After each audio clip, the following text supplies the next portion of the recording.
stalnica, bom rekel, prireditve Nosimo rdečo zvezdo tudi letos. Kaj ste pripravili za letos? Svoboda, svoboda, svoboda. Po 30 letih država Slovenija končno stopa na pravo pot. Naj živi svoboda. Torej, rdeča zvezda prihodnosti, kakšna je? To je prastari poganski simbol obrambe proti zlu. To je simbol, ki ne napada, to je simbol, ki brani. Vse to simbolizira prastari apotropejski poganski rdeči pentagram, ki je skozi tisočletja veljal na evropski celini za zaščitni znak proti vsakršnemu zlu. Tudi danes, predvsem tukaj in zdaj, velja za moralni simbol. Gospa Polona, ponovno na Rdeči zvezdi. Kaj ste pripravili za nocoj? Se bojim, da vas bom razočarana, ker imam vsako leto oziroma kadar sem tukaj ena in isti program in sicer en psalem v stari hebrejščini, ki govori o poštenju in ko govori o tem, da se ne sme klebetati in jezikati ljudem za hrbtom, da mora biti človek ponosen, zagovarjati svoje pravice in potem eno lepo pesem Adios querida, z Bogom ljubljena, kar pomeni ljubljena domovina, ki je bila odvzeta ljudem. To je španskim judom in objekuje izgubo te domovine, ko je isto, kot bi človek umrl. In kako težko je najti nov dom, ki ga nikoli več ne moreš ljubiti tako zelo, kot si prvega. Mi zdaj imamo svoj dom, a ne? Tako da je pesem aktualna, bom rekel, tudi za nas, a ne? Veste kaj? Prej smo delali Rdečo zvezdo, zato ker smo bili obupeni, malo prisiljeni in tudi, ker je bila to nuja. Zdaj pa delamo zato, da se to ne bi pozabilo in da bi ustrajali v dobrem vzdušju, pravičnosti, socialni pravičnosti, da ne bi bilo več tako grdih stvari, ki smo jih doživljali. Nikoli več.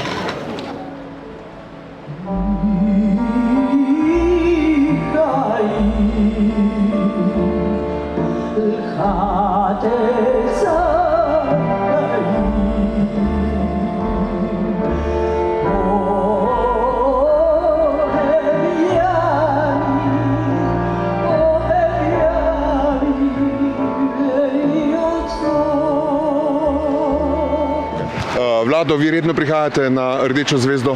No, zdaj pa že kar nekajkrat sem že bil. Mislim, da se samo, meni se zdi prva, pa tudi meni, da sem tudi tam bil. Kaj vam pomeni Rdeča zvezda? Ja, mislim, to je spomin, oziroma to je ena tradicija, ena stvar, ki je nas je Slovence dobesedno res naredila za narod, oziroma da smo pokazali, da nismo hlapci in tako naprej, da smo se pod to Rdečo zvezdo tudi po koncu postavili. Nam je Rdeča zvezda še vedno potrebna? Ja, malo je popustil zdaj, ne? Malo je že popustil, ampak je še kaj treba. Ja. Treba še. Samo nekaj let še ostalo in več se bo zaprlo. Zadnjimo slabo spomenjati, in ognjem zarustato. To vrca ne bo vozila, kolva na štacijo. Aldo, torej, kaj je vaš razlog, da ste prišli na Nosimo rdečo zvezdo? Ja, pred leti sem napisal eno glasbo za film Trst je naš. In so me poklicali v bistvu od zbora, državski pevski zbor Pinko Tomažič, in me poklicali ene pevke, naj pridem danes poslušati svoj komad, v bistvu, ker ga bodo oni danes tukaj izvedli. In sicer sem že previdel, da ga dosti izvajajo tudi po Tržaškem in tako. In sem prav vesel, da bo v tem kontekstu ta komad, ki je bil sicer za film narejen, tudi danes zazvenel tukaj. Kaj pa vam osebno pomeni Rdeča zvezda? Ja, v bistvu na nek način neko vero v, pač tudi tako smo bili vzgojeni, neko vero v svobodo, v v bistvu veliko je bila omadeževana. Mislim, jaz ne vem, zakaj bi bil ta simbol zaničevan od enih, ampak dobro. Meni je super, jaz sem od malega tako rasel.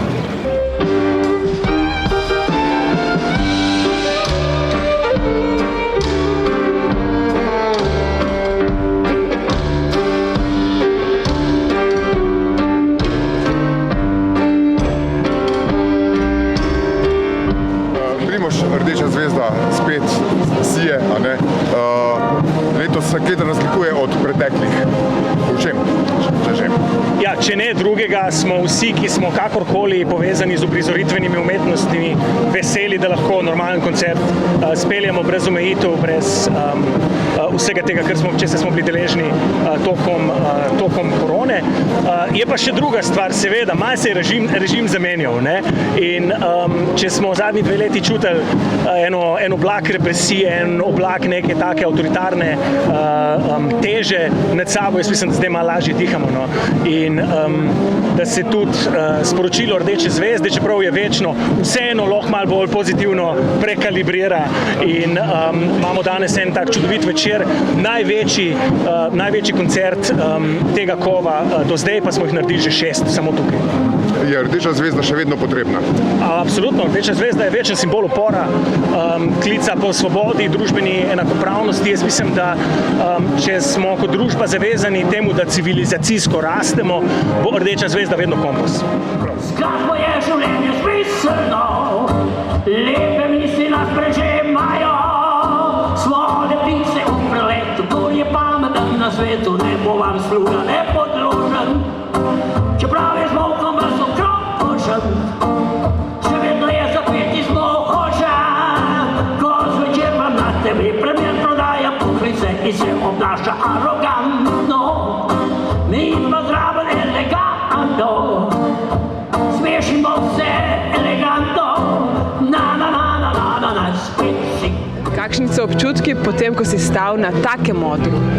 Ja, tako kot skoraj vsako leto, razen lani, ko sem manjkal, veličastni. Zato, ker stati na Kongresnem trgu s takimi izjemnimi umetniki, sploh pa pod vodstvom ene in edine Svetlane Makarovič, to je predvsem velika čast.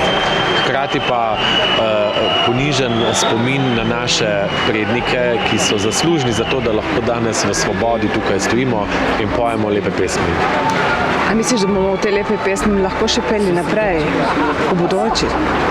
Zato pa se moramo potruditi vsako leto na tem čudovitem trgu, da zapojemo znova in znova, da obudimo spomin na dogodke, ki so zaznamovali zgodovino, a ne, in s tem tudi nam omogočili, da smo lahko tukaj in zdaj. Kako ti je pri srcu, ko slišiš kakšno tako pesem? Te pelje nazaj v čas? Naprimer to zdaj? Ja, tole mene popelje v obdobje pionirčkov, a ne, ko nismo imeli pojma, kaj se je dogajalo pred nami, ampak je bil samo pomemben tisti trenutek. In se mi zdi, da ko to slišiš, to te navdane z nekim neverjetnim z močjo, z enim zanosom, a ne, predvsem pa s ponosom, da si lahko del tega, ne, da je to en čas, v katerem si se rodil, ki je pomemben za civilizacijo, za družbo in za cel svet.